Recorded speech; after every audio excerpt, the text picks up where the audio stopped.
I'm Bill Hunsaker. I lived when I was a young boy from 13 or 15 or something like that, right down the road from this young man right here and his children. And we played together and rode horses together and went to school together and grew up. But Bill Hunsaker's my name, and I'm proud to be down here to talk to my old neighbor, Blackie Bond. So go ahead and introduce yourself. And I'm Pamela Rose, and I'm the firstborn child of Blackie Bond. That's his nickname. His real name is Ralph E. Bond, and I'm proud to be his daughter.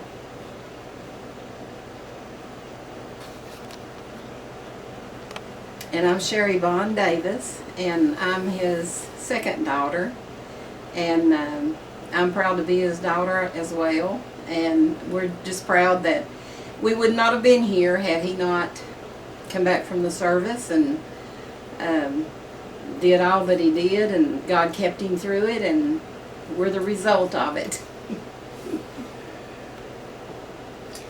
I'm John Bond. I'm his first son, only son. And I'm retired Air Force because of his stories. I went in the military and stuck with it, so that's the end of that. So how long were you in the military? 36 years mostly. I was been all over the place then. Yeah, I was in an Air Reserve technician, so I was able to stay longer than a lot of other people. I had to retire when I turned 55. Okay. Now, do you want to tell us what you did? Well, I worked in a factory most of my life, and I worked as a phlebotomist at the hospital, and then I worked at Domtar and Meade and Willamette. It just changed hands through the years, and I worked there 24 years.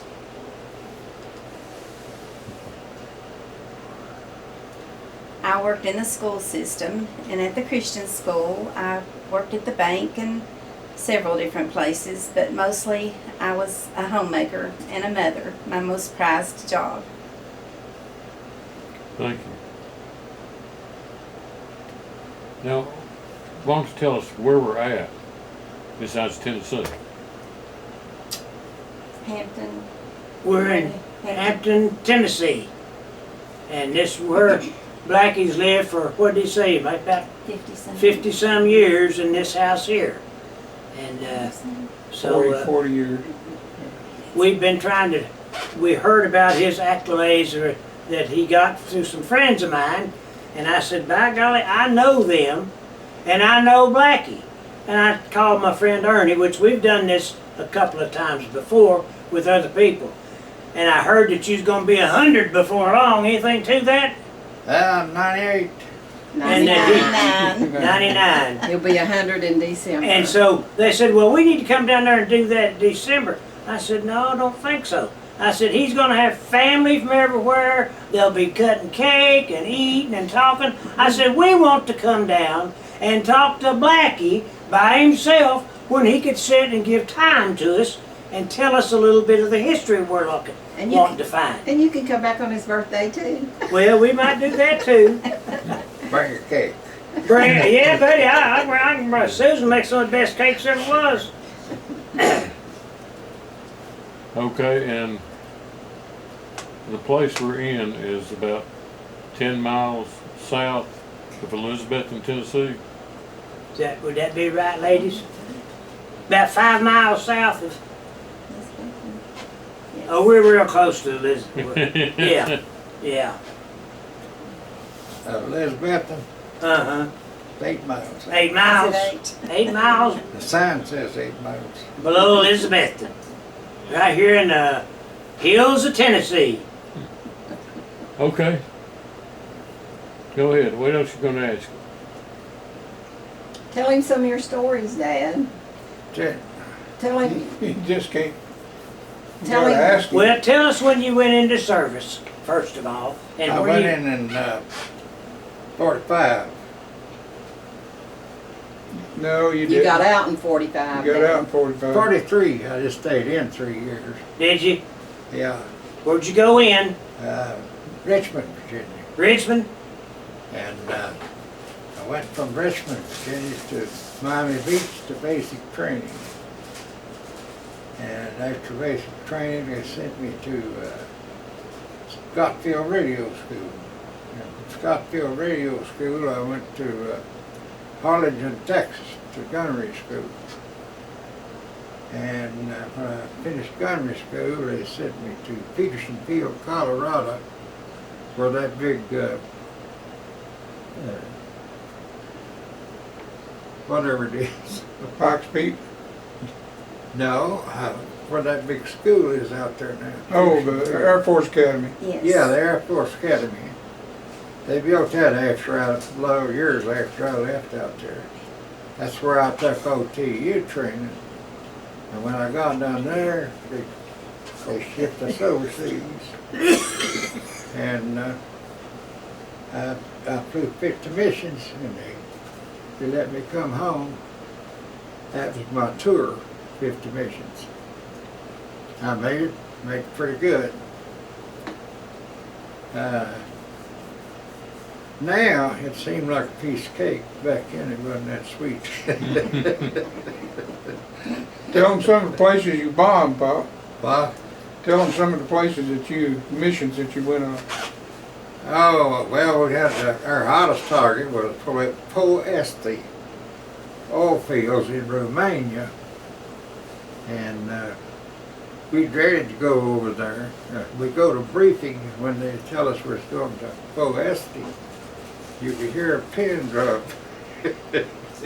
Highly dangerous. Everybody dreaded it.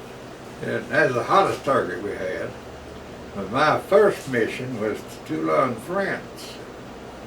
And I got hit down there on my first mission in Toulon, France, and it wasn't too bad. You feel this eye full of plexiglass and made me a third eyebrow. And when I come back, I had a big patch over my eye.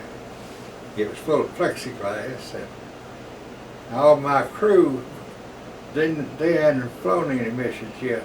We had to go and fly each one with veteran crews till we flew 5 missions, mixed veteran combat. And I got back, the crew come running up, oh, how'd you do, how'd you do?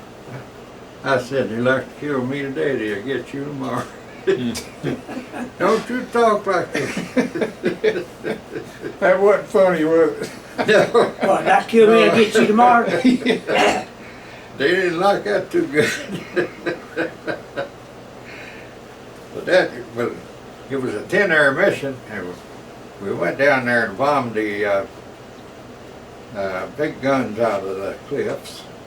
The Germans made caves, put big guns on steel rails, and they run them out and in.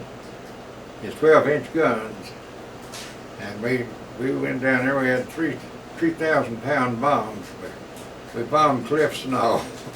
You was prepping for And D-Day, right? that was quite a bit before D-Day. And then I went back down on D-Day. And on D-Day,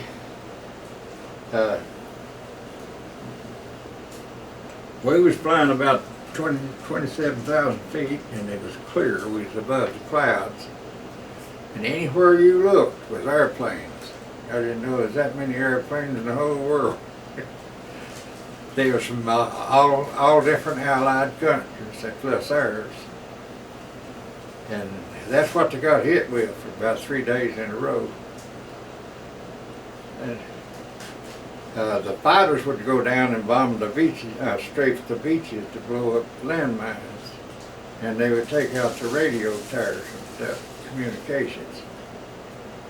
And we'd go down and bomb the cliff to take out the big guns. Because they run them guns out when the ships come in on an invasion and shoot you. It was 12 miles. They could shoot 12 miles. And then they'd run them back in that cliff, reload them, run them back out. And that's what we was doing, go around and get bombing them big guns out of the cliffs.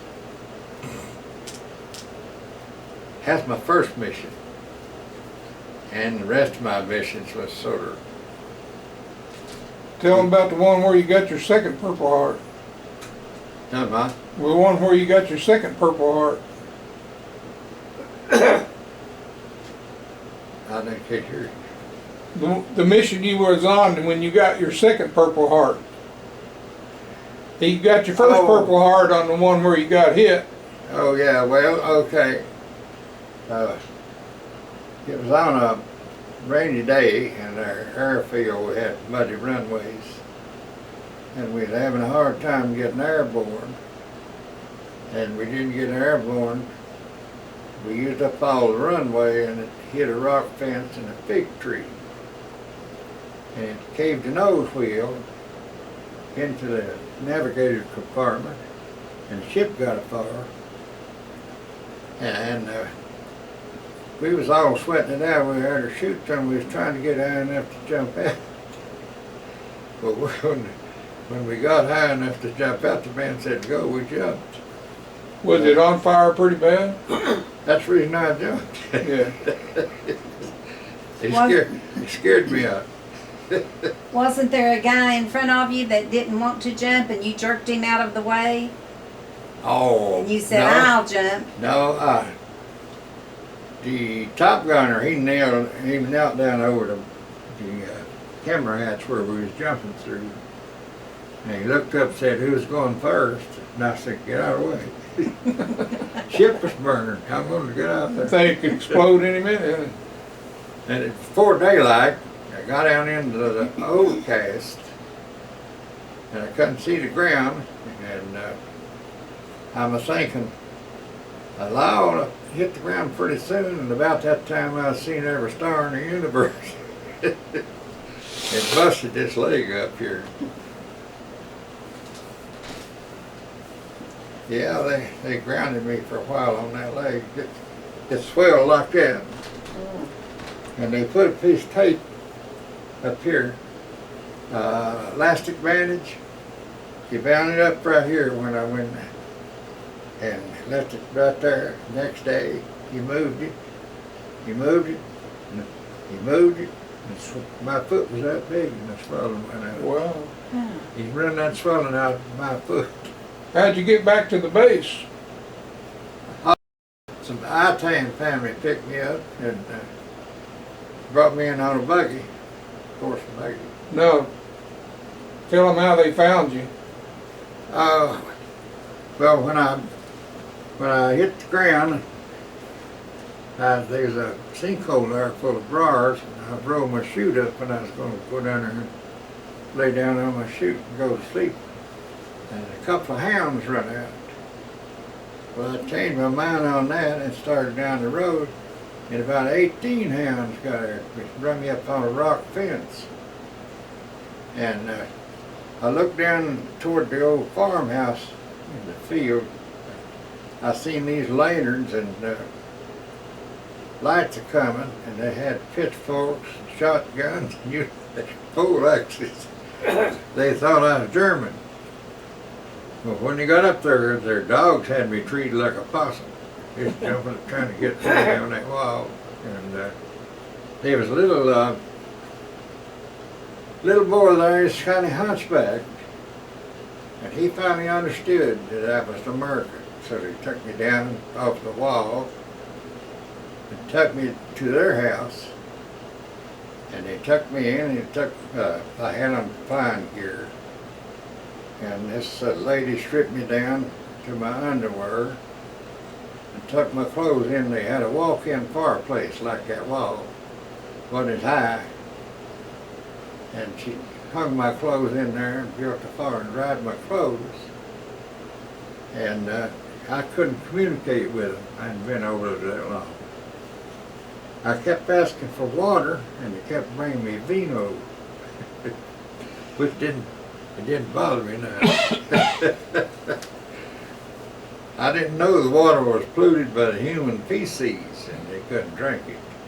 Due to the war, they upset all the cesspools, and they had a terrible time with getting drinking water. They had to boil the cow's milk before they drank it. Well, anyway, I went in there and I kept asking for water, and they kept giving me vino. I was drinking it. And directly about daylight, I heard a horse come up, a buggy come up. I could hear the harness rattling. The back door, and they put my clothes back on me. I got in that buggy, and they took me back home, back to the base.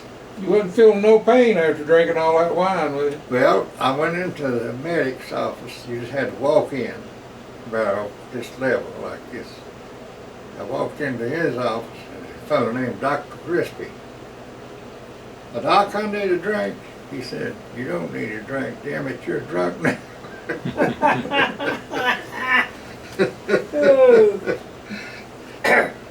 And then they took me over to the medic and bound this leg up.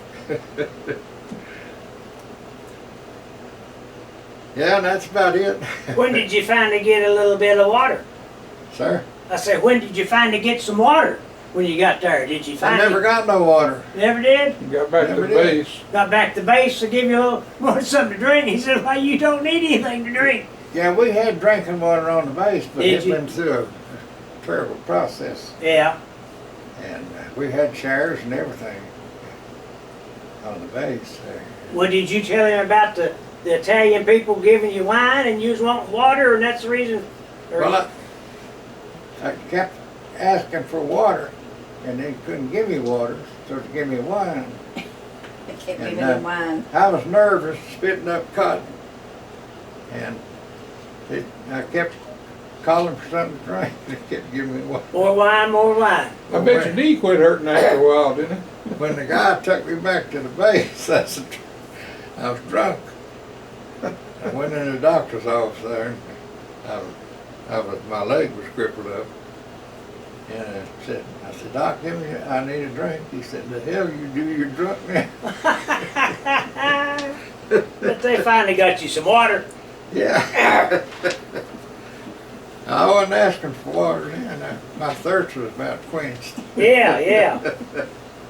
They used to give you whiskey after every fly, right? After each mission, you got 2 ounces of whiskey. And the Red Cross met you. They had a barrel, like a oil barrel, full of coffee. Everybody gathered around there and got them a cup of coffee. And if you wanted to, you stepped up, it was a French building. And it's about that high off the ground. You could step up in there and sign a piece of paper. They give you 2 ounces of whiskey. Well, the Christian people wouldn't drink, and the old winos on the base stood out on each side of the window with a 5th bottle with a funnel in it. And they'd sign it, and he'd go out there and pour that whiskey in that funnel. And when they got all they could get, they left. And this master sergeant. Yeah. They were old winos, been in the army for years. Hey, Lord. How long did it take you riding in that horse and buggy to get from the farmhouse back into? You know, I can't remember, but it was maybe 5 or 6 miles. Yeah. I just can't remember it. Well, in a big buggy though, it's probably still 30, It 45 wasn't minutes. long. Wasn't It took a long. while. About daylight, I hear him lead the horse up to the back door. I hear the harness rattling. Yeah. I didn't know what was going on, but they got me by the arm up in the buggy and took me to the base. Everybody survived that, right? Everybody bailed out and survived. Yeah, what? Everybody survived. Yeah, everybody got out. That was good. And I got out of that buggy and I started to pay the man, and they said, I tell you, standing there, don't do that, don't do that, you make him mad, you'll insult him. So I didn't give him nothing. Oh, for bringing it, he was proud to bring it. Yeah. Well, I'm sure he needed the money. We didn't have no place to spend money. And this guy stopped me, said, you'll make him mad. So we went home happy, I reckon. Yeah.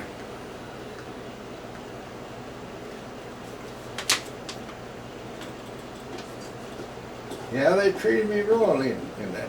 farmhouse. And then as time went on, I found out that they got slop from the base.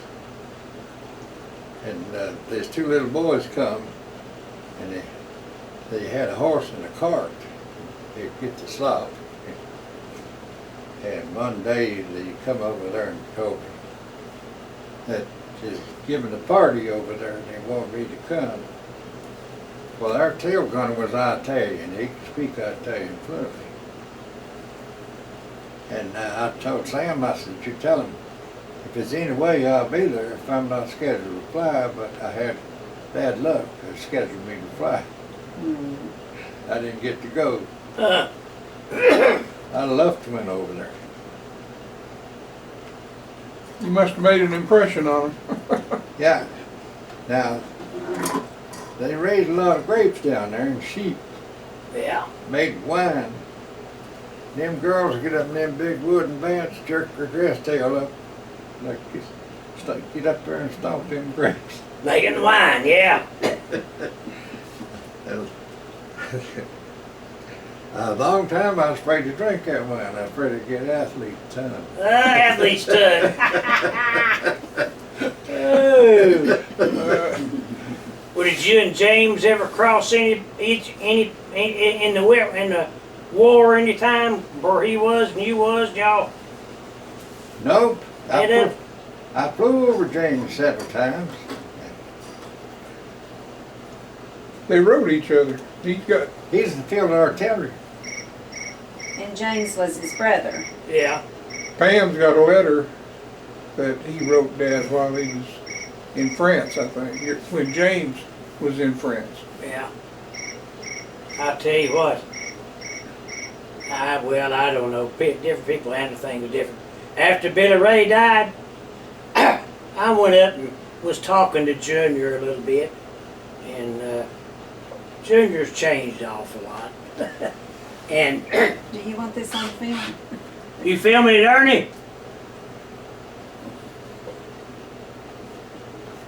Reach over and hey, Ernie. Here he is. I believe he's suffering in comfort.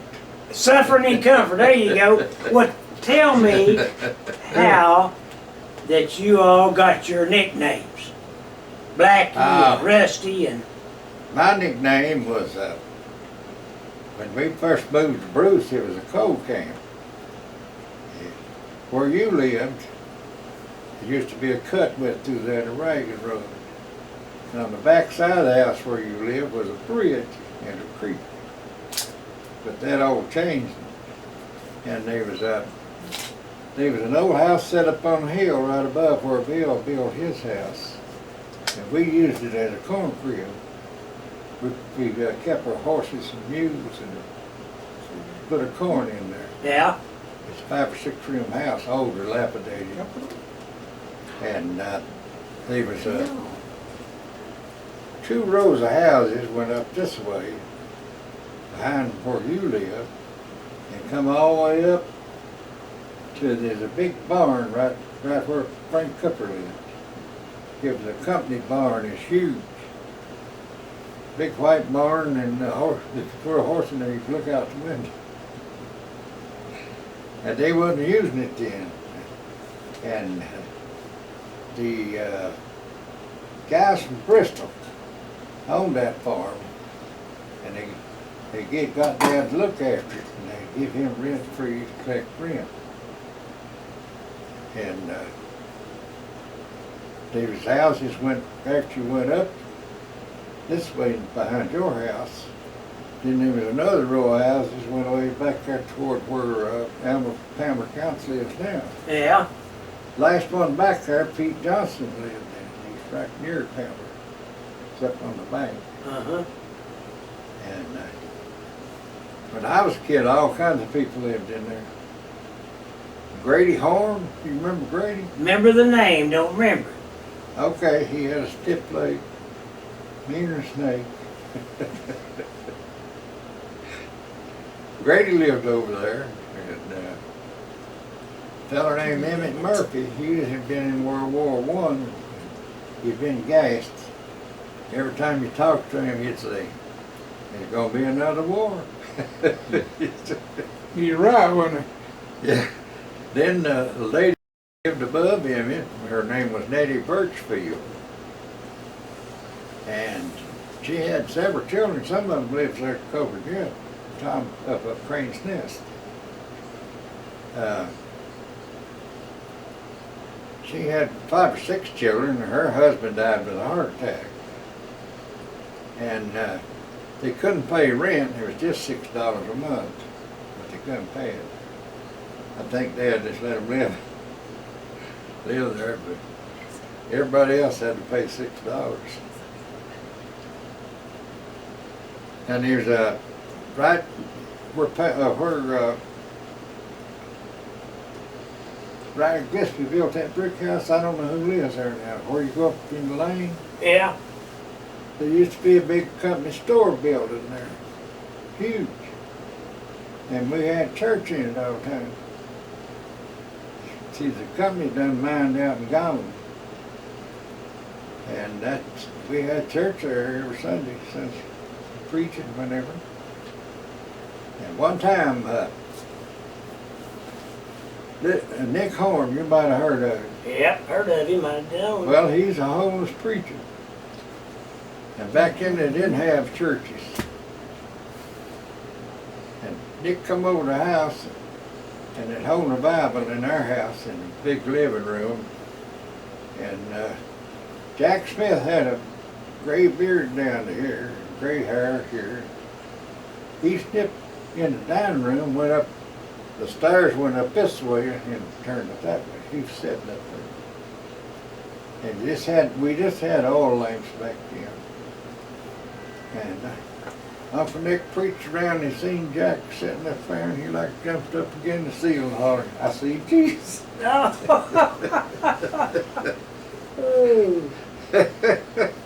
Lordy, lordy. And Jack said, "No, Uncle Nick, it's Brother Jack."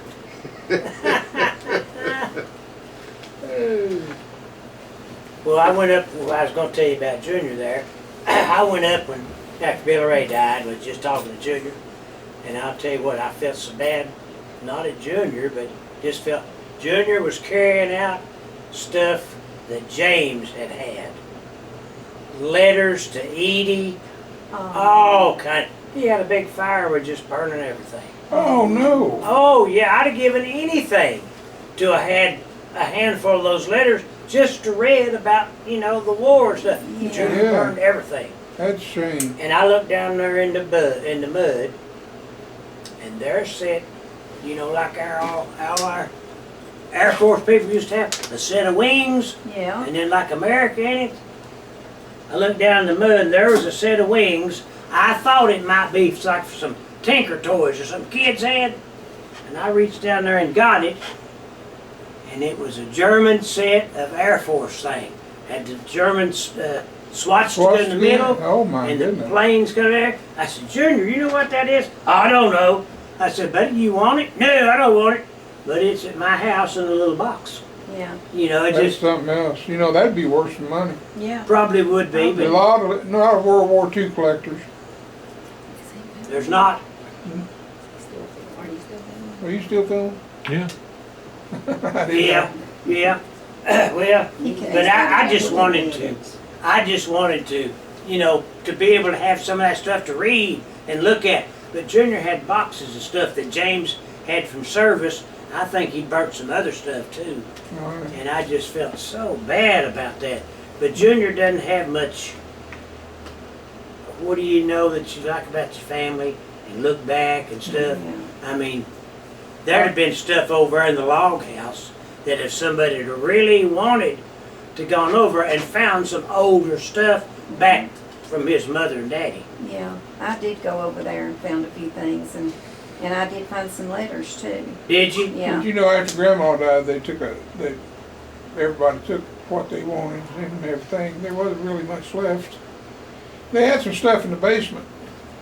Grandpa was a veterinary, and there's a dirt bank down there, and he had it full of medicines in jars, and some of them jars was probably worth quite a bit of money. I got one of his jars. Yeah. Did you? The last time I was over there, you couldn't even, well, you could go to the basement going under it, but when you go in the front door, on the left, the big room there, it had already fallen in. Oh. Yeah. And there's a great big old homemade, like a chest of drawers or something in there. I'd have given anything to have, but I couldn't, I mean, it done fallen over, but it was all together. But I didn't have anybody go up there with me and help me get it out. Yeah. But the last time I was there, I went up the steps to go upstairs. And I found, remember when I used to have big old tip boards? Yeah. Punch thing? I found a big tip board up there. Probably It was pretty, Rusty's. huh? Probably Rusty's. Well, I mean, it was already used. Yeah. But it's still a few that wasn't punched out. I took that down to my old antique building and down West End. Well, when I went up them stairs, cats started squalling everywhere. So I came down those stairs. I was going after the Margaret and Rusty's old bed, Uh-huh. Ironstead bed. Margaret gave it to me. And I had a friend, we were going to get it out the window somehow. But those cats started squalling, and there was a bunch of feral cats up there. Yeah. So I said, forget that. Just left it alone. Yeah. Yeah. But Well, now- I think Sharon or some of them got it though, They later. may have. But She told me she was going to. I don't know. But I don't think you can even get in it now.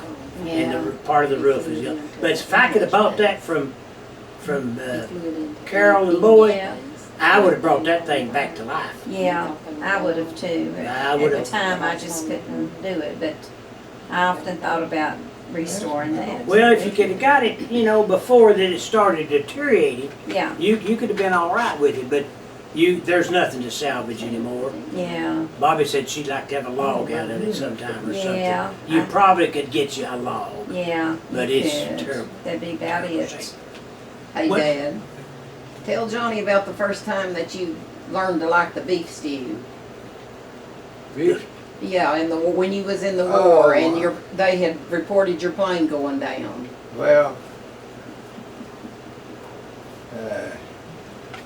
we got shot up pretty bad one day, and we had to go down on this fighter strip. And I never did like beef stew, and it was British. They was right near the front lines. You could hear the uproar. And when we got out of our airplane, the old big sergeant there said they had a table set up, looked like where you make molasses under a shed. Said, you guys are in town. He said, food's on the table, go help yourself. Well, I got up there, there was a guy serving. And he hit my tray with a great big scoop of beef stew. And I hated beef stew. Well, I'll eat that. And went back and got me another. Probably had lamb in it. Yeah, it might have been lamb stew. I like lamb. But wasn't your plane on fire and you flew it into the base? Wasn't your plane on fire but you made it into that base? Yeah, they Reported you going down it over wasn't the on Adriatic. fire, but it was had bad oil leak smoking, carrying on. And we was reported it. All the rest of the guys reported us going down into the Mediterranean smoking.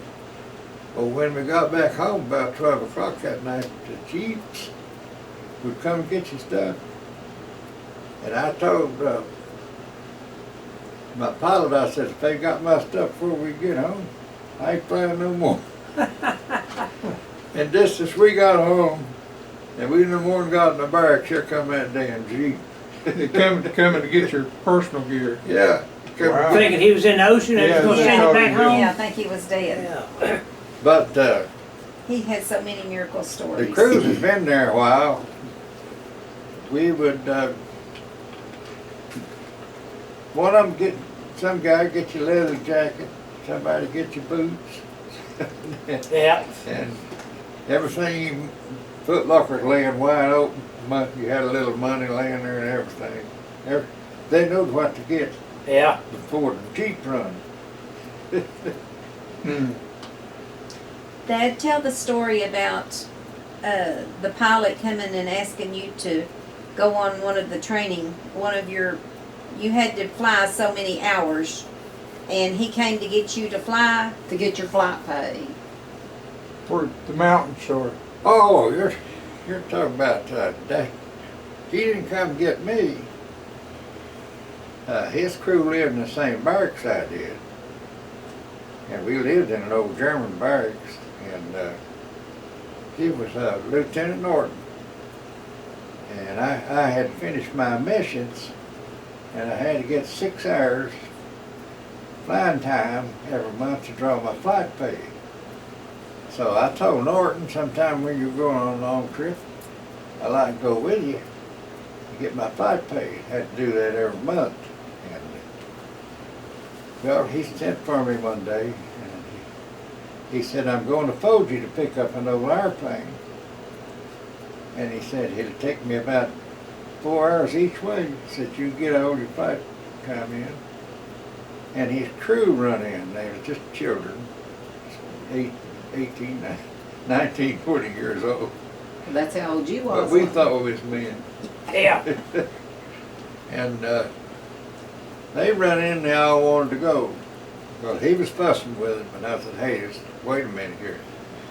You take your crew and go on. I'll go with you another time.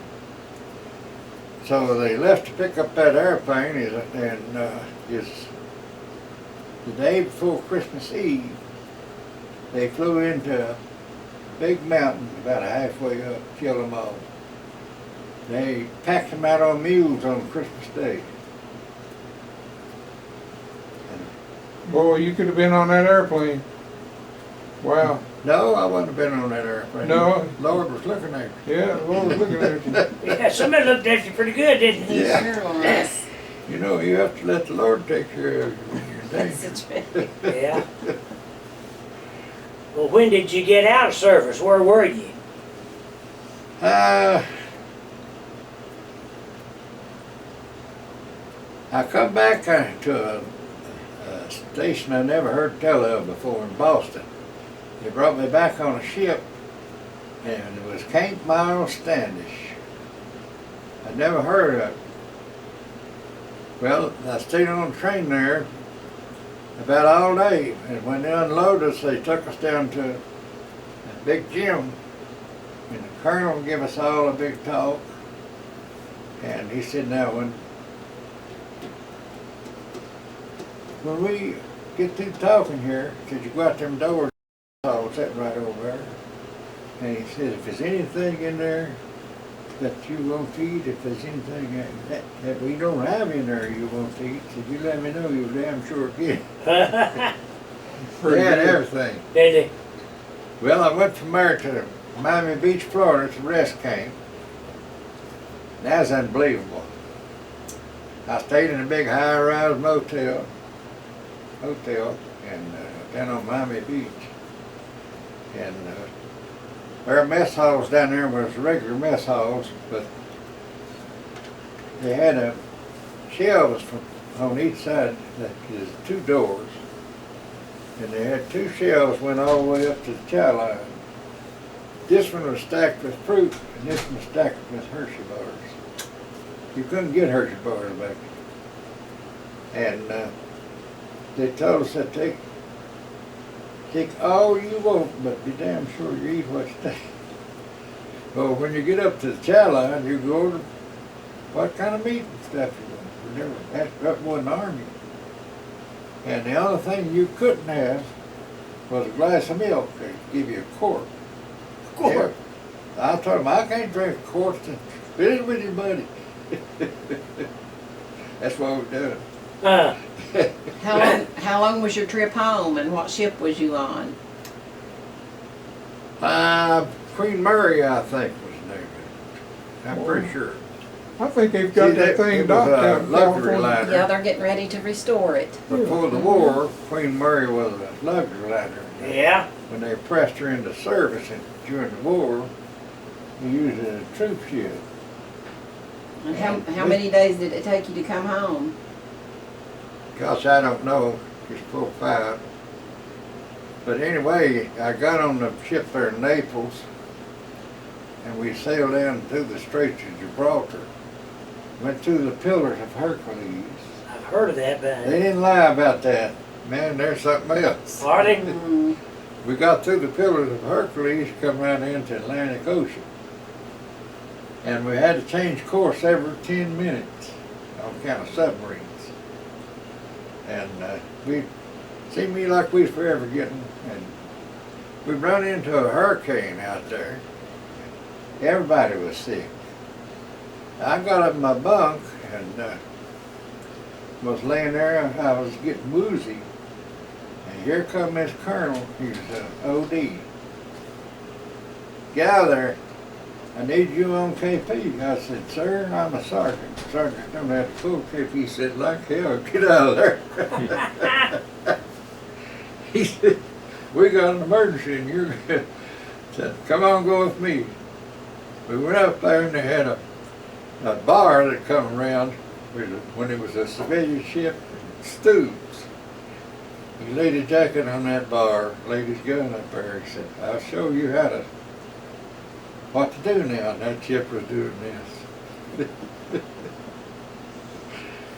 So he went out there and staggered around a while and come back and said, now you see what to do. And they had up there, it was an officer's mess, and they had a lot of civilians and press and everything. We had green bologna for supper, and they had steak. And he picked up his coat and looked at me. He said, now, you got lucky.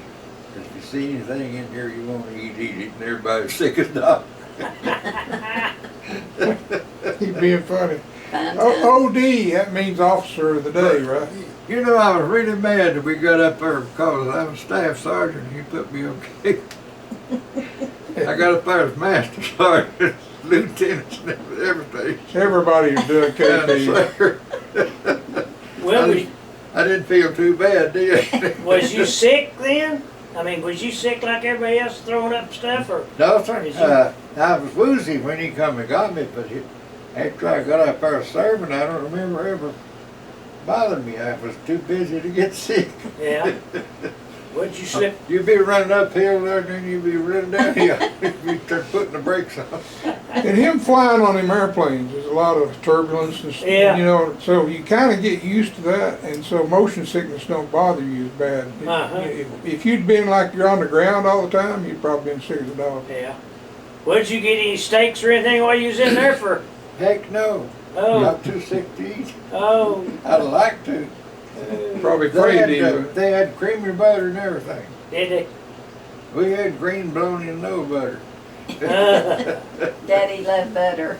Did Daddy, did you fly over the Carpathian Mountains? Hey, what? Did you fly over the Carpathian Mountains? What mountains? Carpathian. Probably. It's in Romania, right? Up over the Balkans.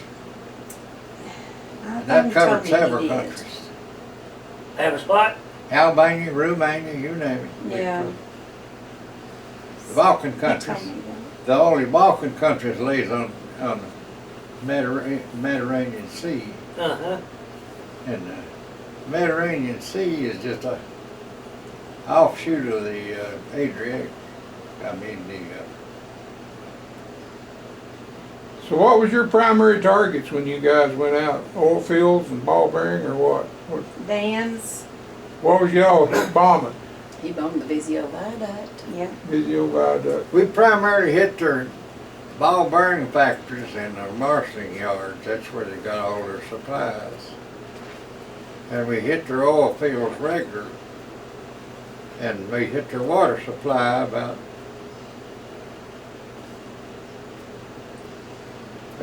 once a month, maybe every 2 months. And it was 11,000 feet up on top of the mountain. Dang, you see the gunners running around there shooting at you. And you always bombed them? Yeah. That's what So we got ended up the there war and, was the ability to put them out of business. They We didn't got have one parts. engine shot out. I was flying west, and the fire was coming way back past me. I called the pilot. I said, "Skipper, you better feather that engine. Get off the intercom."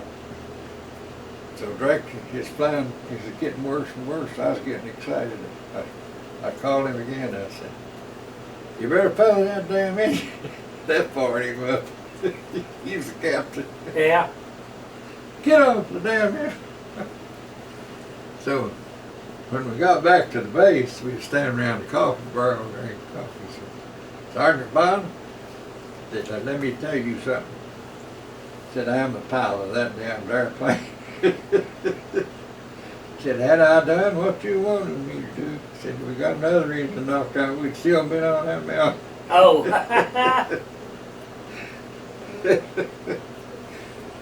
I didn't say nothing. I couldn't afford to. Yeah. I let him do the talking. But he's right. That's the first time I was ever wrong, I think. Was it? I can't remember, but you think it was? Yeah, it's the first mistake I made. Oh.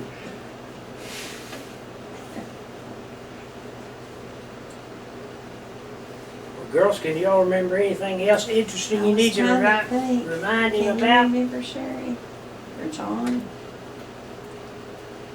When your crew finishes missions, we had a bar. And when you finish, you go over, each one goes over and puts in $20 for free drinks for the rest of the guys. And he was a buck sergeant, I forget his name. I went over and laid 20 on the bar, and he shoved it back, reached under the bar and gave me a fifth of cigarette. Oh, I top said, "What the shelf. hell are you doing?" Said, "You guys had so damn bad, I'm gonna buy you a drink." Yeah. Yeah, pretty good. Oh. That wasn't his name. We had a Sergeant Goff down there in supply. I remember his name because we got in trouble over him. But when you climb up and down on the catwalk, you've done it every day, your shoes break on the bottom. Well, you take them down and just throw them in there, give you a new pair. And I know this guy was joking. His name was Sergeant Goff. And Billy talked me into going with him. I didn't know he was going to do what he done, or I wouldn't have went with him. And we went down there. Billy laid his shoes up there. They looked brand new, but just broke on the bottom. And that sergeant said, "Hell, you got a brand new shoes, you don't need no more." He's kidding. Billy picked up his shoes. Oh, wow. Well, in about 10 minutes, we was standing before the major. Imagine that.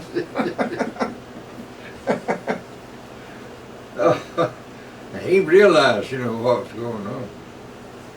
And he chewed Billy out a little and let us go. Do you remember everybody on your crew? Well, Well, what was their names and where were they from? well, Virgie was from Chicago and Garber was What was their first names? Fred Virgie? Virgie. What did he do? He was the pilot. No, he was a general. He thought he was. So did Jim. He thought he was. And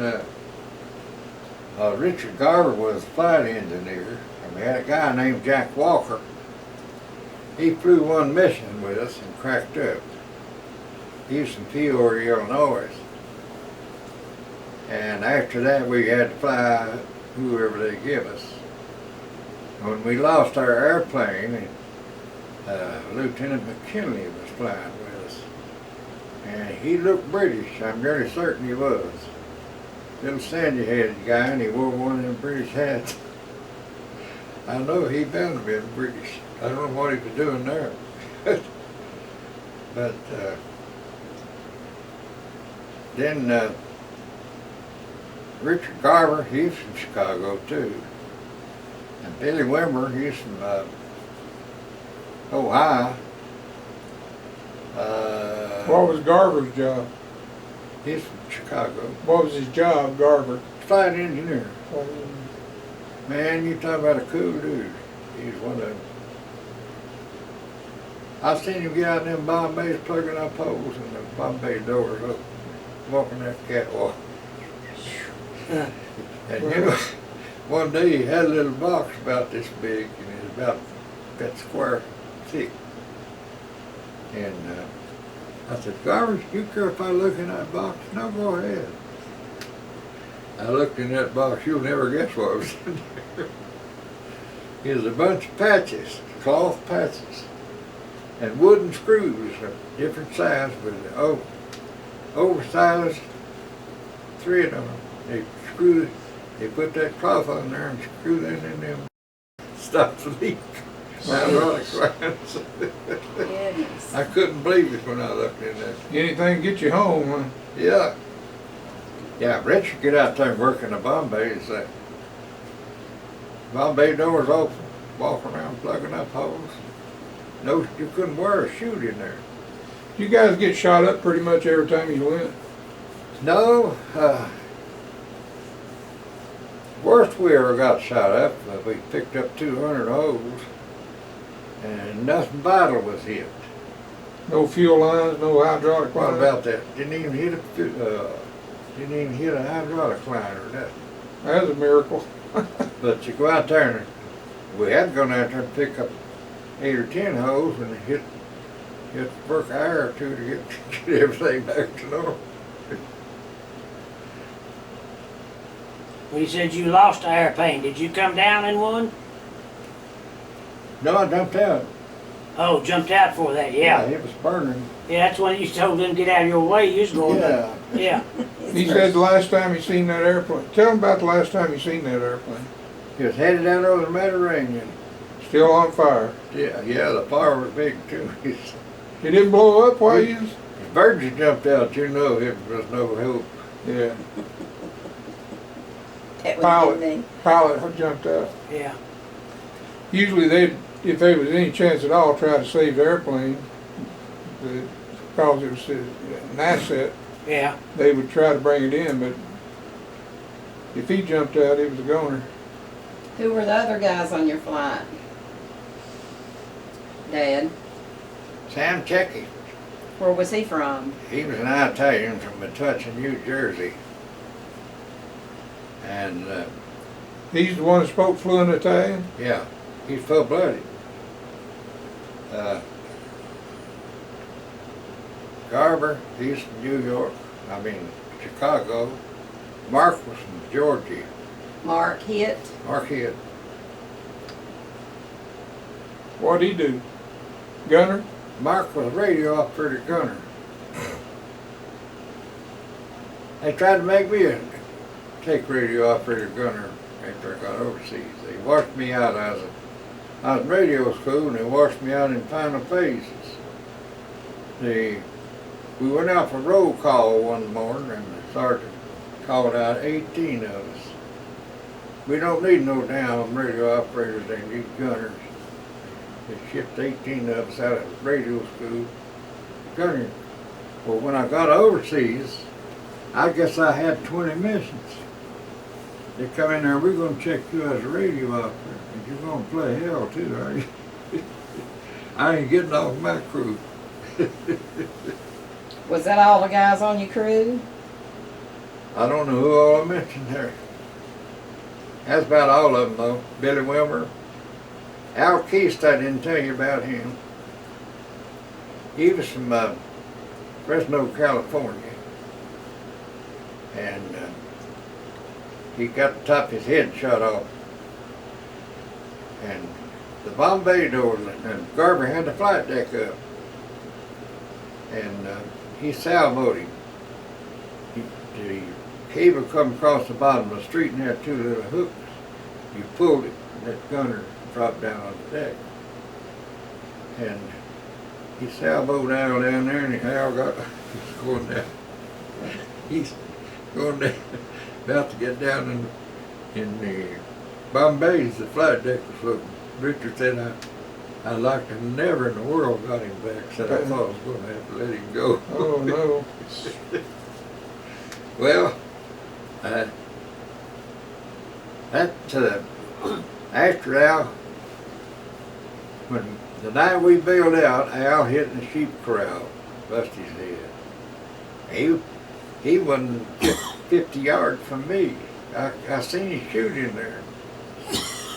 But I didn't go investigate.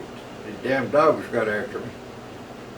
And when they picked me up, Al was the last one, and I told him, I said, I can't be sure about this, but I seen something white in that sheep trail out there where I was. And the ambulance driver said, I know right exactly where it's at. So we went out there. Al was about, he come down the road staggered, and we was shooting it, so our bloody as a hog. He said, he got in that ambulance, he looked over at me, he stuck that thumb up there, and he said, Caterpillar Club. I felt like hitting him right. You know, when you bail out of an airplane, you join our Caterpillar Club. And that's all he thought about, but he was highly decorated anyway. I never seen a man so many medals. Who was this, Dad? And where was it? And Mark, That you and Marquette? In Yeah. where? France? Italy? yeah, it had to be in Italy. You know, I can't remember us ever riding bicycles. There's proof right there, isn't it? But that's me and Mark. Pretty good picture, Bud. We had a tech See? sergeant Joner. You're showing Pam. He was from, The card. Joner was down in Mississippi, That's in Italy. and he's a crew chief. Cussed like Doc and Bob. And we'd go to town. The Italians, when it started getting dark, or late in the evening, they had balconies. They come on out on them balconies and sing opera. Joni started cussing. I said, Joner, one of these days one of them Italians gonna come down here and beat the crap out of you. He said, I wish you would.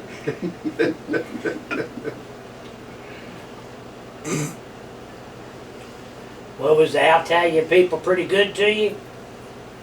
We didn't have mixed mingle with them unless we wanted to. Yeah. We'd go to town and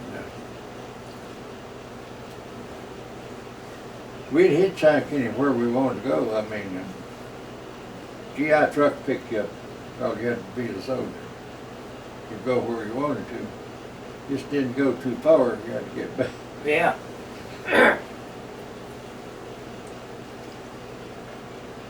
Me and Mark was in, where was it? Joe Biden was over there watching them bail out a while back. We was in that town.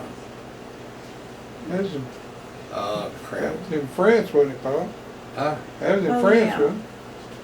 No, I'm talking about he was in Italy too. Oh, I didn't know he was over there. I didn't know. Anyway, his just a big town. And me and Mark were down there, and the second story they had a sign out. Eggs, toast, or bread, not toast. And we hadn't eaten dinner, so we went up and eat dinner. And we had a 35mm camera. And it was a young couple, just got married. They fed us a good dinner, and Mark was taking pictures, you know. He finally got them out on the balcony, and I'm hugging and kissing Mark there. Well, when we went to pay them, they wouldn't take no money. Said, just send us some pictures, bring some pictures back. And Mark said, okay. Wow. So when we got up there and sent our camera over to the fighter squadron to get it. It was empty when Oh, what a shame. Didn't have You film. didn't have no film in Yeah, it. he didn't even get one picture. I said, we're going back up there and eat again. Mark said, heck no. It's Fuji. A little old town called Fuji. Dad told me last night that he had an album full of pictures that he took. He'd you get free film and get the photographs developed over to Fighter Squadron. Yeah. And he'd take his camera over and they would even take the film out and reload his camera for him. Yeah. Mhm. And it got burned up in the house up there when the whole book, big, Oh, Where yeah. now, wasn't that burnt up? Coburn, yeah. yeah. Was it Coburn? Mhm. Above Grandma's. Wow, when did it catch on fire? Not Grandma's I was- house. They lived up on Us- the, The hill above. You know where Grandma. Rusty's store was? Yep. We lived in a house up there. It had 2 rooms, and we was building on 2 rooms, and it got a fire and burned down. I was about 6 And- months or 8 months old. I was a My baby. wife had took all this World War II paraphernalia up there, and it all burned down. his uniforms, everything got burned up. Her engagement ring. We had a, I barely made it out. I Did was you? telling John there, we had a thing called a short snorter.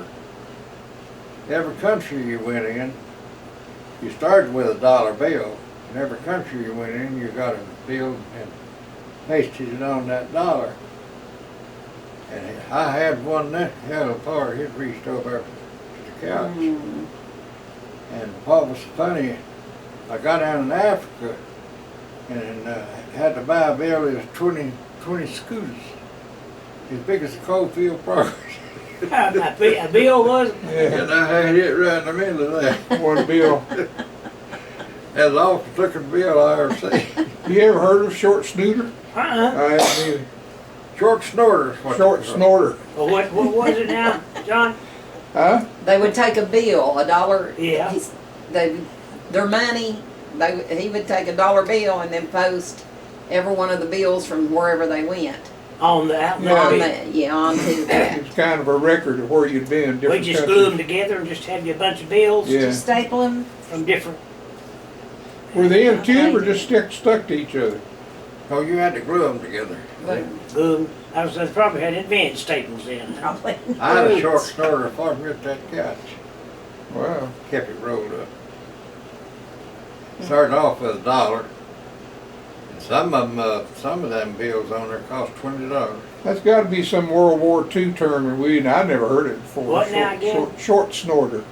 Short snorter. And that was the bills of. Yeah, Yeah. from different places. Well, did they still have? Did you ever have to go to Vietnam? I was in northern Thailand during the Okay. Well, when you was over there, did they take a bottle of Seagram 7 that had the little gold ribbon around it? And when you were getting within, I think Charlie McConnell, I don't know if you remember Charlie or not, but you know, his daddy was Carl McConnell when we first got in school. How old are you, Johnny? Let me get my days. I'll be 70 this year. I remember it. Yeah, well, I remember Carl. What did you say his name? What his name was? Carl McConnell, his Charlie. Okay. But he said when he was in Vietnam, that when you got to be within 30 days of going home, you'd take that ribbon off and you could tie it on you, something like that. And they called that the short time ribbon. If you was wearing a Seagram 7 gold and black little, but you know what comes in a kind of bottle, still do. He said that was your short time ribbon. That's cool. We had short time posters. Short time what? Posters had numbers on it, and when you got down, it had 30 numbers on it. Yeah. And it usually was like a picture of a helmet with a pair of combat boots sticking out, a short timer, Uh-huh. and we'd fill in those every day until you left. I wish I brought mine home, but I didn't. Ed had a short timer's record too. Did he? Yeah. He's probably about Charlie's age. Who? Eddie is probably about Charlie's age. Is he older than me? No. Well, Charlie's 82. No, it's And 75. I'm 78. He's 75. Yeah. Charlie's older than I thought. Well, now, he's not been calling you Johnny. What's he called you? Yeah, John or Johnny. John, okay, yeah. Yeah, John. okay, John. I guess you left Johnny when you left, I was 12 years old before I found out my name was John. was you? I really, seriously. Yeah. And I registered in school. I had my Social Security card at Johnny. And when I retired, when I started drawing my Social Security, I That caused quite a bit of problem because my name was John and had Johnny on my Social Security. Was IE or Y? It was why, Why? but it had to get that straightened out. They give me a new Social Security card with my John. Because on he it. was John instead of Well, Johnny. let me tell you one about that good. My wife is called Susan. Not a thing in the world of Susan about her. Her name is Angela Denise. Well, we got ready to go on we went on our honeymoon. We didn't have to have a passport then, but she had a driver's license. And on her driver's license was Susan, I think we hadn't even gotten her, Susan Covers. Well, we got up and got ready to get on the plane and stuff, and they said, Susan Covers, where's her ticket? And I said, well, it's right here, Susan. I said, no, said, Angela Denise is who's got a ticket here. And I'll tell you, we had off, it took a few days to get that straightened Oh out. my goodness. Her Yeah. name was Angela Denise. Thank you, Angela Denise. But when first one come in there to see her, said, well, look at that little old girl. Look at them big old brown-eyed Susans, because her eyes were brown. Said she has never caused anything but Susan since she got out of the hospital. Like a black-eyed Susan. Yeah, black-eyed Susan. Did you tell me when I first asked, how did you get Blackie and how did Rusty get Rusty? James was filthy. Was that his name? Oh, He just was- filthy? he was No, Buck. he was greasy actually, James was. They James- called him Buck. But they Yeah. called him greasy too. Yeah. I was to fish down at the Steel Fork service station. And them boys down there knowed all of us. And they said, you're Blackie, Bob's Whitey, and Rusty's Rusty, what's James' name? I said, Filthy. Filthy. They said to me, he'll be along here in a few minutes. They said, we're going to tell him what you said. What you said? Daddy used to go ride them slag heaps that he was telling you about over behind your house.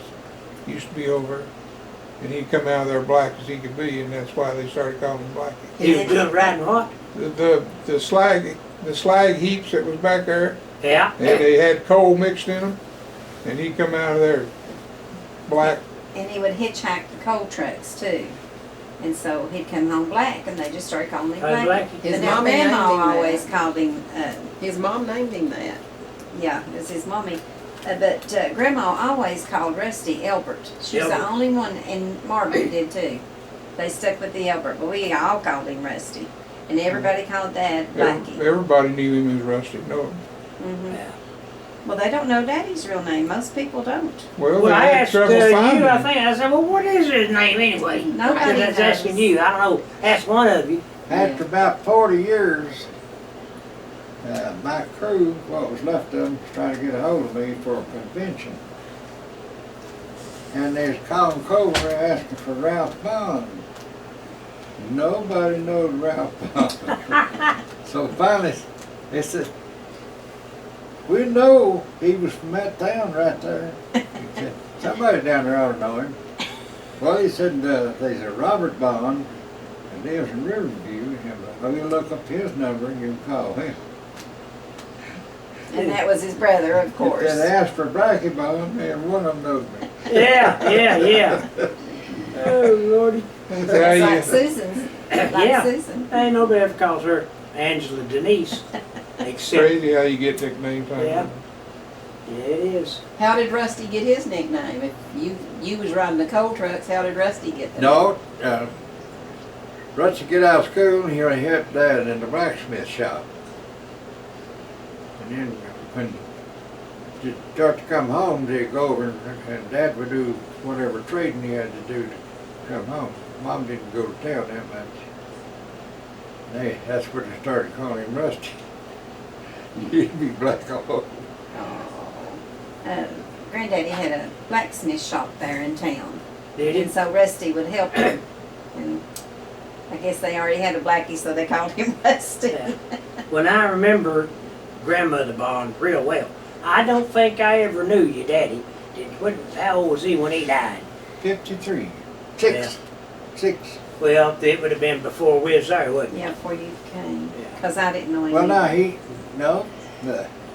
you're right about that because he died during World War II. Yeah. I was born Yeah. 45. Billy wasn't even married He yet.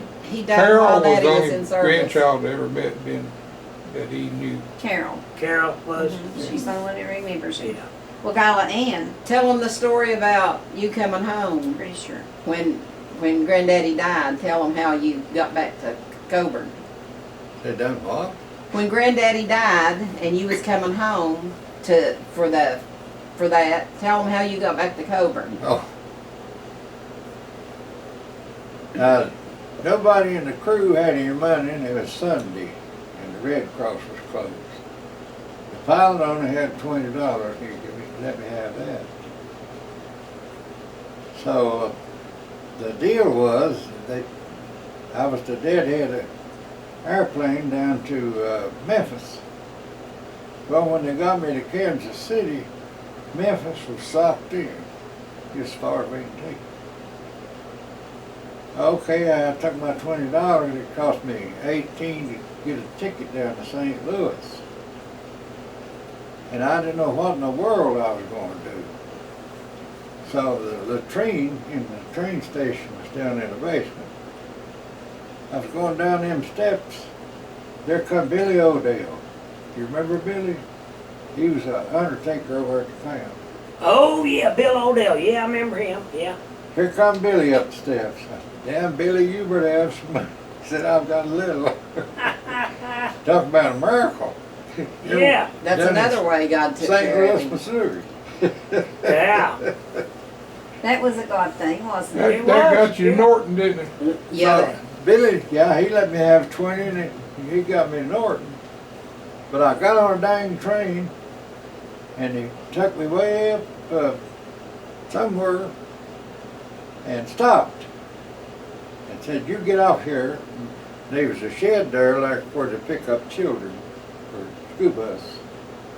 Well, I throwed my old bag up on there and stretched out and turned my head back, and I'm saying that there ain't been no damn train come by. Well, I didn't get stretched out good till I heard the train coming. They stopped and picked me up. Took you to Coburn? No, they took me to I Norton. hadn't Took heard you to that Norton. story. I had to hitchhike from Norton to go. Yeah. I thought Rusty came and got you. I thought Rusty came and got you in Norton. No, I had to hitchhike. Oh, okay. Did you get home in time for the funeral, Pop? What? Did you get home in time for the burying? Oh, yeah. Yeah. Well, Daddy, tell about the dream when you was a little boy. Tell about that dream. You tell me. I'm afraid I got it wrong. You tell it. He was Daddy. telling me about that last night. Tell it again. All right. When I was just a small boy, real small, I dreamed that the air was full of airplanes. I could only see the silhouette. It was like a B-17. The air was full of them, and I was terrorized. And there wasn't no such a thing as a B-17. So I started running down the street, running into this guy with a white robe on, and I run up and knelt down before him. He put his hand on my head. I was all right. I think that was God telling him he was going to keep him through the war. Yeah. Because he sure did. Well, he Yes, took care he of me. did. He's still taking care of me. He still is 99 years old. If I ever get straightened out, he's going to take me. Yeah. Waiting for you to get straightened out. Oh, I'll Lordy. start acting like a human. Oh. You mean like a saint? Yeah, Saint Black. Well, now, what did they give him when they knighted him? They just a statement that he'd been awarded the permanent rank of knight. Didn't bring a sword for him or nothing? No, it's No, they didn't do it's that. in that. Did you see that They have a little red pen. Which paper? one is it? Pam, get that. There's a little red Yes. pen that if he was to go to France, he could wear that on his tie and they would recognize that he was knighted. Give him free drinks all night, wouldn't he? See Oh, that- it's a very big thing in France if you've See got that- that medal right there. It's like a Medal of Honor over there. Uh-huh. Do you see that teeny tiny little red pin? It's probably underneath it. Yep, I see it. It's just a little bitty red, look like a part of a paper clip or something. But if you clip that on your Right tie, There, yeah, that, that. it's, Yeah. it's a Billy. little That's red part of the star. like part of the flag. No, Is it on the flag? No, it's underneath. it's underneath man. underneath that. Pick it up out of there. Let's pick it up. There's a little red Oh, out of that thing. peg in there. Yeah, I see it. Okay. Okay, that you put it on your collar or your On your lapel Mhm. or your pocket. And the French recognize that. Oh, yeah. Anyone that has that, they recognize them as being a knight. And that's the, Huh. can you see it? Oh, Well, you've done a lot, buddy. Did you ever get down where you was thinking you was gonna get picked up or close to Germans or anything? Don't lose that little thing. no, I never seen a German. But he said he did think every day that he probably wouldn't come home. So he lived like that, you know, because there's such war around Oh, them. Lord, yeah. Yeah. Yeah, well, when you're flying, ever more than when you put your britches on, you think it's the last day on earth. Yeah. Well, I guess when you got out, Well, did that's you all right. get hit about every time you flew? They try to kill you. Yeah. He said last night every time he seen planes going down, you see them going down around you. I mean, it's I've seen them blow up. You just, the metal, when it falls like this, you can only see it when the sun hit it, but you can see it. reflecting in the sunlight. Hmm. They would look for chutes, everybody would look for chutes and try to figure out how many might have got out in each airplane, but they, We was over Munich, Germany, and they shot the crap out of us. I don't know how many of us got shot down. Not really me, but them. And the boys that jumped out was going right down into the Target. flame, Into what? Jumped right down in that smoke. into the flames. The Yeah. target from where they were shooting. Yeah. So we feel very fortunate and blessed because if Dad had not have made it out of the war, we wouldn't be here. So we realize, you know, how blessed we really are. So y'all, that's right, you were born at 4. Yes. If you're younger than me, I was born November of 45. And that's, I don't know when, but that's when it's all big. all November over. what? 45. 27th. I'm 21st. Were you? Yeah. Yeah. Yeah, that's when an airplane gets shot up like that and they get into a flat spin or they're doing this, the centrifugal force throws you against the side of the airplane and you can't hardly get out. Can't get you out. can't get out. It throws you, you're just pinned there until you hit the ground. You can't parachute. Yeah, If you you can't wanted get to the to. hole if you ain't close or That's what saved my hide one time. This airplane was coming right toward us on the same level we was on. Now, I mean, he was coming. And I grabbed my chute and put it on. Next thing you know, I'm standing about that high off. Off the floor? The pilot seen him coming. Oh. Dodged him. I was going to jump out that window, but he seen him coming. I didn't have time to call him off. Yeah. Damn Maine Jones. I've seen him down in Atlanta, and we was at a veterans convention. I seen his name on the board. We went and hunted him up, and he was a second lieutenant, and he was wasn't the first pilot. And we got to talking to him, and he said, I come to B-24s out of a 51 group. I said, after the war, I went back to 51 groups, and I retired a full colonel. Well, good for him. What was his name, huh? Ralph Story. That was his Story. name. He died in New York about 5 years ago. Well, I was going to ask you, when was when did you get a chance to get back with some of your older comrades in service? If It you was had a about couple, 40 years. would you have a I reunion was sitting, somewhere? I was sitting at home one time. It's about 4 o'clock in the evening, and the phone rung, and I got up and answered it. And that agent called me out of Metuchen, New Jersey. I answered. He said, "You know who this is?" I said, "Yeah, that damn Yankee." Oh yeah, Oh, he started crying. he did.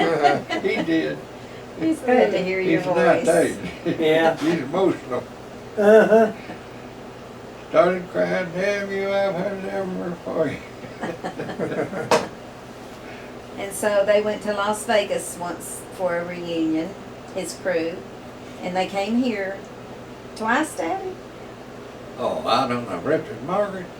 The gang. Well, all of them come here several times. Yes. Uh-huh. They Because went I up- came and helped feed them and, They come here and stay? uh-huh. Did Yeah. they? 2 or 3 days. How many of them was there about? Some of them come, 2, 4, whole family. Yeah. Had family bombardier out of Ohio. They'd come stay a week. Had a buddy out of California. He'd come stay a week. I swear, We enjoyed it. y'all kept It was 6 or 8 of them. I'm pretty not close sure. in touch then, didn't you? Yeah. After they finally got back together. Yeah. They went to Wright Patterson and they had a big plaque up there, dedicated to them and the crews and stuff. Yeah. Was that your first one, Dad? The first reunion? Where? When you went to Wright Patterson? Where's that? Wright Patterson's in Ohio. isn't It's it, where the Air John? Force No, that Museum wasn't the is. first Okay. time, John. That was I've been there. maybe the 4th or 5th time. Yeah, that's a big deal up there, the Air Force Museum in Dayton. Yeah. Mhm. Bob, it was right Patterson. I went down there. You know where the main building is? I Yeah. walked down that path. About 3 or 4 sections on the right, there's a Bombardier's B-24 section. We went in there and looked that thing over. Who's got an iPad? Who's got an iPhone? Me, did you hear it going off? No, I didn't did. need a juice. You ain't got juice in your pocket, do you? You did. Yeah, I'm gonna have to plug it up over there. Yeah. I'm dead as a hammer. And we may have, do you reckon we've gotten, can y'all think any more good stuff?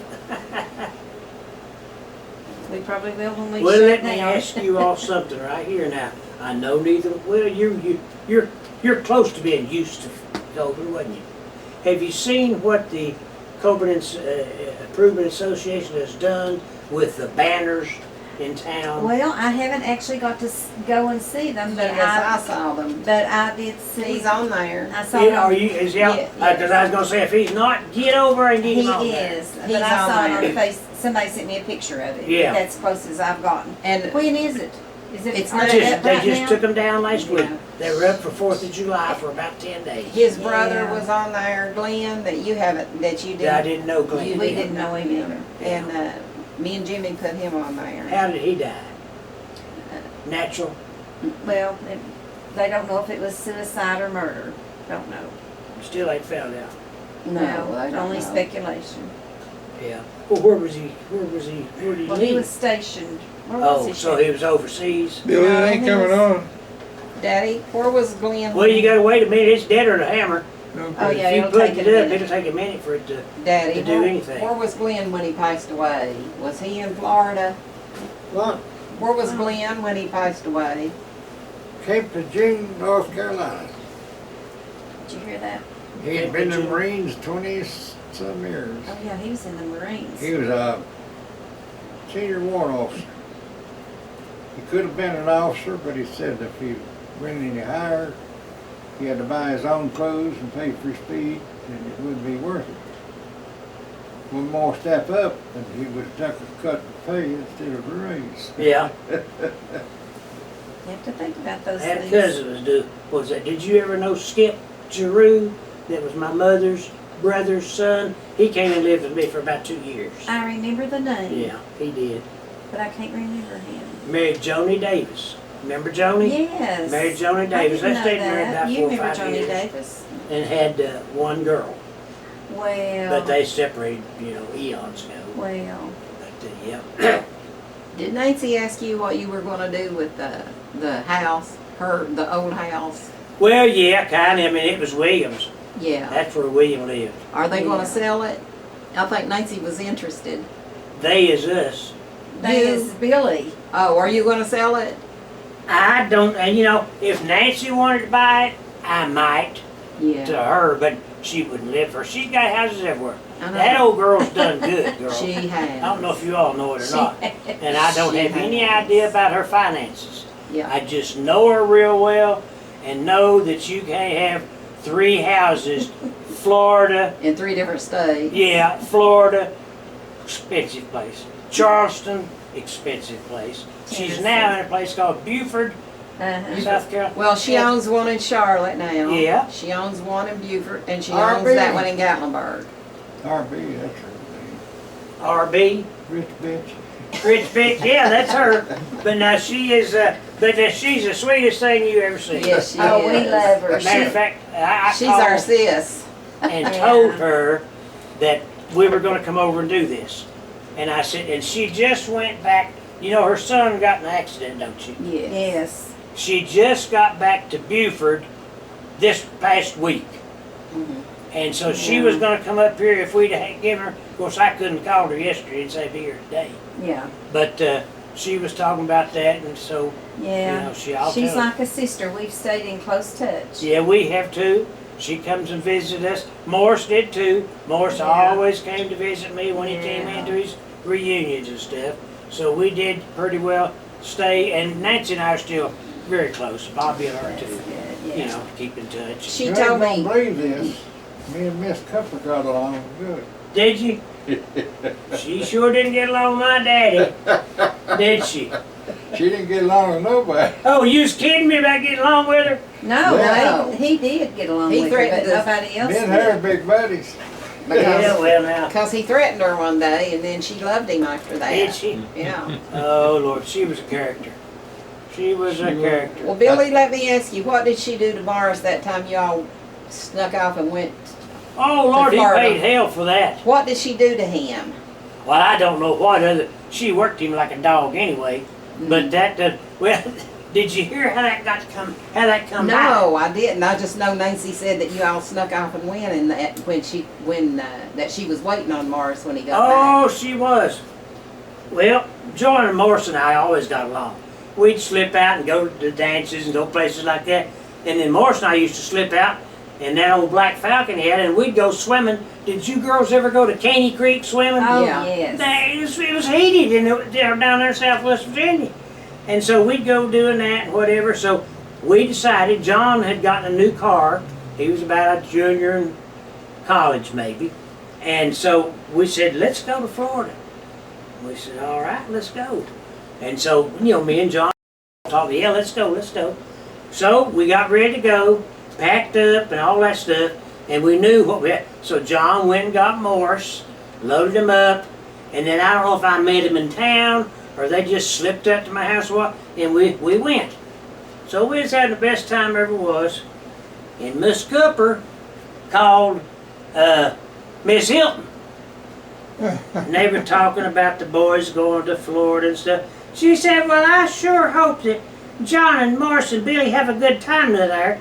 And Miss Cooper said, Billy, did he go with them? And she was up, buddy. We didn't get back in the middle of the night. She was up waiting on Morris, and he paid hell for that. Billy, did he go with them? Oh, she was a... She must have been a bad influence on Morris. Yeah, I had bad influence on everybody for a while, Johnny. She was different. Yeah, she was mean as she could be, though. Just, I remember Nancy said she said she didn't know what she did to him, but she said she was waiting on him when he got home. well, she was. He had hell to pay for quite a while, I reckon. But Morris and I were the best of friends, and Morris and Nancy Sue both will talk about Miss Cooper just exactly like we are. I know. Said she don't know how that was, but said her daddy was the nicest, sweetest thing ever was. Really? But that she Oh, I was. thought you meant Miss Frank. Clippers. Yeah, I know Frank was. He Yeah, was Frank. good. He was good to us youngins. That's where I He used to buy all my was. firecrackers and stuff. Yeah. Was with down at down at Frank's. When I was a little kid, Dad worked with Frank for a while, or Off worked and for on. Frank, huh? I'd work for him often. Yeah. Go down, straighten up his stock and his garage and take inventory and stuff like that. We went down there one morning. Frank was having breakfast. I was a little kid, and he would pour his coffee out in a saucer and drink it. Well, the steam was coming off this, and he would drink it, and I thought I was amazed that he could actually do that. I mean, Yeah. That's what Granddaddy did. I thought he'd Granddaddy be did. screaming in pain drinking that stuff that hot. Yeah, well, that's the way all fellas used to drink it. I But you know, Johnny, if you All think about it right fellas. now, if you get a big old, real good hot cup of coffee and pour it out in a saucer, it ain't that thick, and Yeah. you'll 2 or 3 It cools it sips. He cools it down, I guess. Yeah, That's yeah, why we'll they spread did it it. out. But the steam was coming off of it, so Oh, I thought yeah. that's the boiling hot. You were amazed. Oh yeah, I was amazed. Yeah. Well, buddy, can you think of anything else? Well, why did you move from Coburn to here? His Why? I didn't move from Coburn here. I moved from Coburn to Hawkins County. I got a job in the glass plant at Greenland, Tennessee. Retired from down there. Lived in Hawkins County all that time. Then I didn't do this. My wife seen this place. Oh, she had to have it. And there wasn't nobody but 2 of us. I wouldn't have, they couldn't have given it to me. But anyhow, she's tickled to death with it. But I had a house in Hawkins County. It's good enough for anybody. And one down in Jonesboro. You had a place down in Jonesboro you moved next to. The next place you moved to. And then you moved over here. Yeah. He moved from Hawkins County to I never- Jonesboro, and then from Jonesboro I to don't here. care about living over here. I didn't want to come to start with. But I've been here 40 years. You've made do, ain't you? Huh? I say you've made do, haven't you? Yeah. He's a native now. Well, what size house is this? It's a 3-story. 20 rooms. Yeah. I mean, it's all one house though? 20 rooms, and it used to be a tourist home. 11 bedrooms. Yeah. And Used to there's be, numbers on the doors where people used to rent out Oh. rooms. It was a motor lodge. Okay. The old man owned this service station here, and he had a family here. When the family left, he started renting out rooms, turning it into a motor If lodge. you and your cameraman would spend the night with us, I've got a haunted room I can put you in. Haunted room? Yeah, could we take pictures, you reckon? You might. Well, I mean, is it, I mean, It's I'm not sorry, haunted. I can't get up there, but are all the bedrooms furnished? Yeah, everything's furnished. Got a bed and every one of them? one room's not furnished. Well, but it's she got sold. done. Yeah, Yeah. She sold the bedroom suite out of one room, but the rest of them furnished, and it has been a beautiful home, and there's a kitchen and a bathroom on every floor, but they did take the kitchen out of the top floor and make a big closet. Yeah. But it's a bathroom on every floor, Bathroom on and every the floor? kitchen. It's a full house up here, and the top floor they took the kitchen out of. They still Full of got, antiques, Billy. Still Mother loved taking- antiques. taking He my said he things couldn't make he it can- up. I they don't still got think the he brass did. numbers on the door. Have it?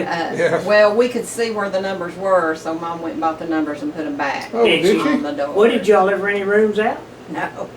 Well, you know, there used to be a tourist camp right down from where Rusty's store was on Bruce Strait. You remember? I think I Yes. remember Yeah, that. Some of those little buildings are still there. One of them left. One. Yeah. Bill Dotton lives there, a good friend of mine. He's Bill's 81 or 2. Used to be a drugstore. He used to be a pill pusher. He worked in drugstores for about 50 years. And I remember his name. but he knows a lot about the house. Got some old pictures and stuff. And there was a person who used to live down, Frank Sigmund, I think, lived in the old original, which had been the main house, Uh-huh. real close to the stove. Yeah. And he would always get this government cheese. You know, Yeah. big old long thing. And Mother would stop and buy one of those big square things of cheese. Because you had to be kind of, you know, a little bit whatever. Yeah. Kind of like today's social services or, Yeah. food stamps or whatever.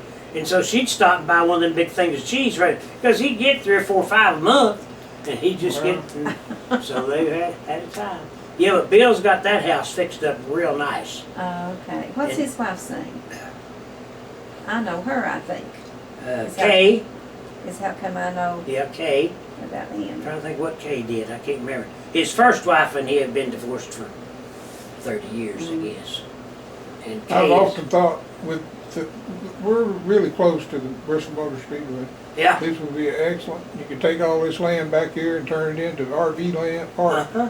It would be a moneymaker if somebody wanted to. It How much would. land has he got here with this? 3 acres. How many acres are here, Daddy? 4? He's got road frontage over just a here. fraction over 4. Big creek running it. It's a beautiful place here.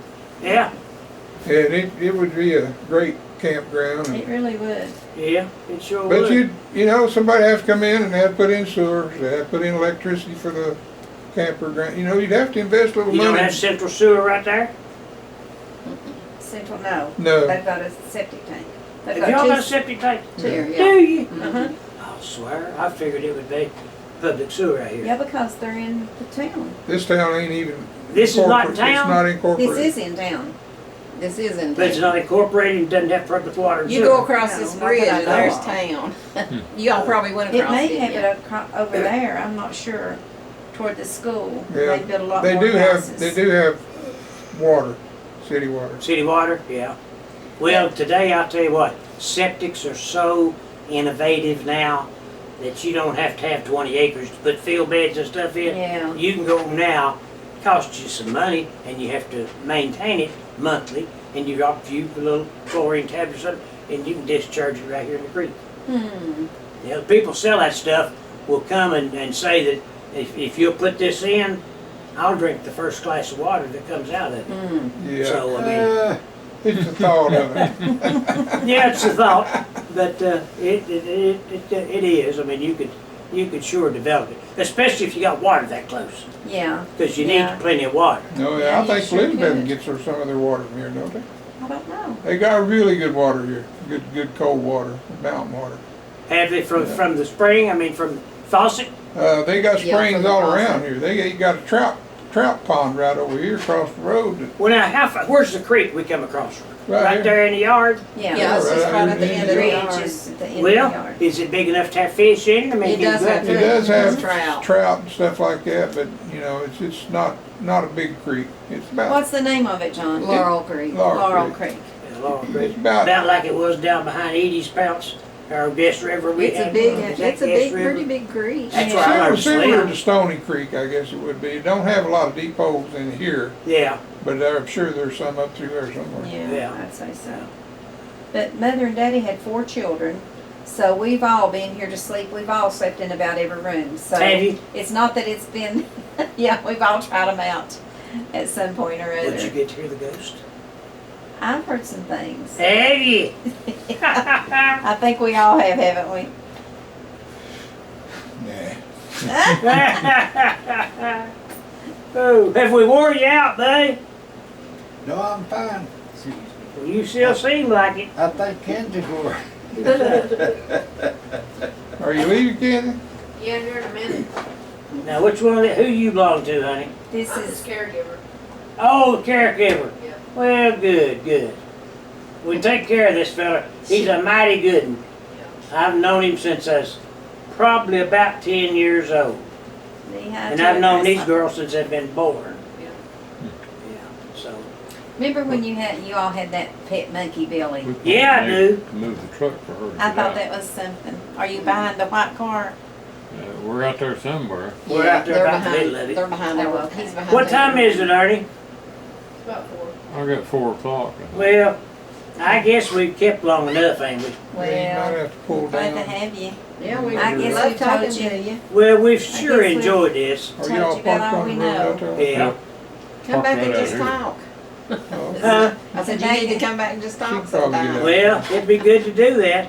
I don't know if I've ever been down here or not. Uh, I've been about everywhere, but I ain't been down here, I don't think. How long did it take you to have an uneventful trip? Yeah. Well, it rained on us hard a couple times. But Oh, yeah. yeah, we did. We came down. And what's the little town before we get through there? Elizabeth. Elizabeth. We rode through Elizabeth and just saw the. Boy, there was a big old factory in there somewhere at one time. Yeah, that wasn't that a German factory, Daddy? That was Bimberg. It No, was Lindbergh is run by the Jewish. Oh, the What did they do? Jewish. What did Uh, clothes or Fiber optics. fiber optics? At the last.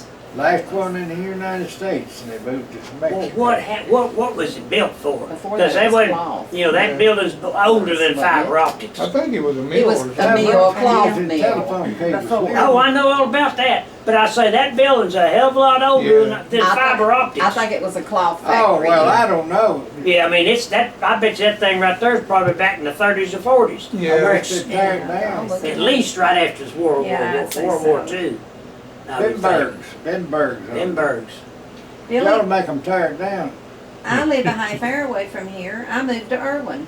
I don't live in Coburn anymore. Oh, I knew that. Oh, okay, I didn't Somebody know told you me did. that you had, oh, how come?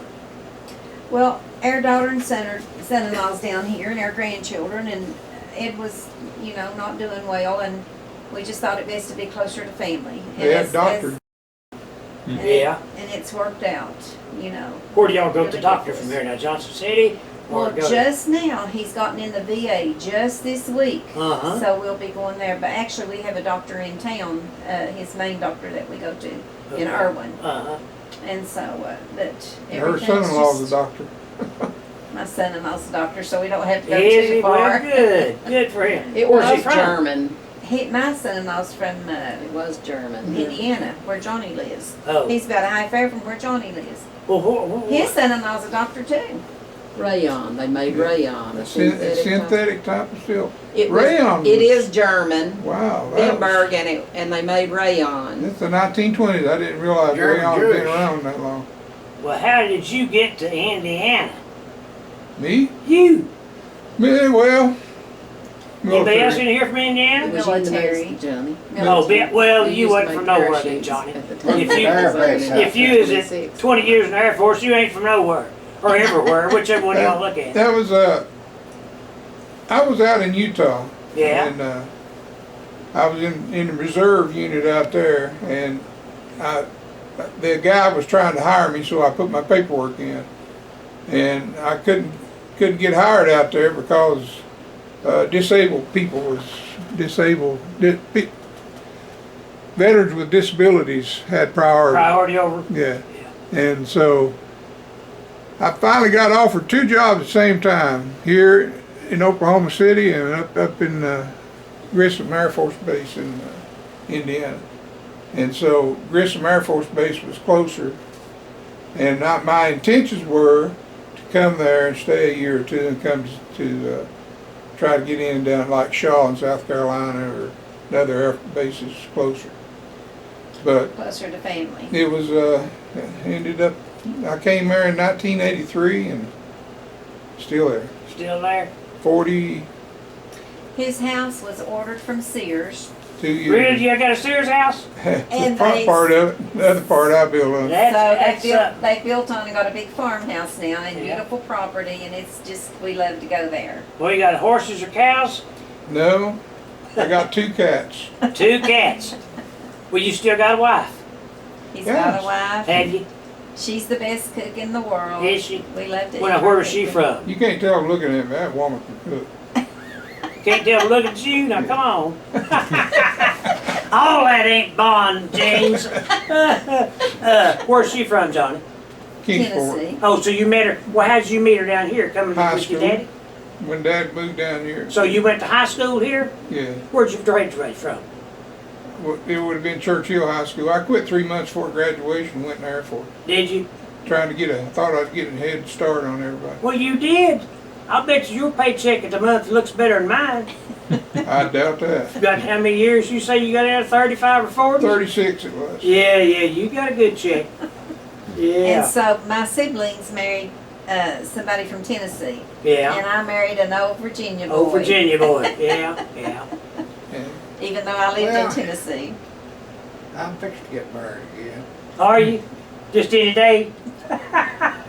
Oh, hey, About in time. my mother's last wedding. She was she was in her 90s. Was she? Yeah. Mother was married 3 times, Blackie. I know her last husband.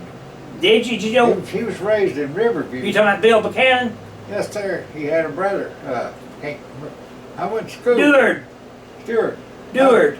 I went to Yeah. school with him. Did you? Yeah. Yeah. They lived in Riverview there for years. I know exactly where the big tree is. There used to be a spring coming out from under from Bill's. Well, that's a- When Well, he was then she married a man from from Virginia Virginia Beach. Beach, Daddy. But now, I think her mother met him in Norfolk.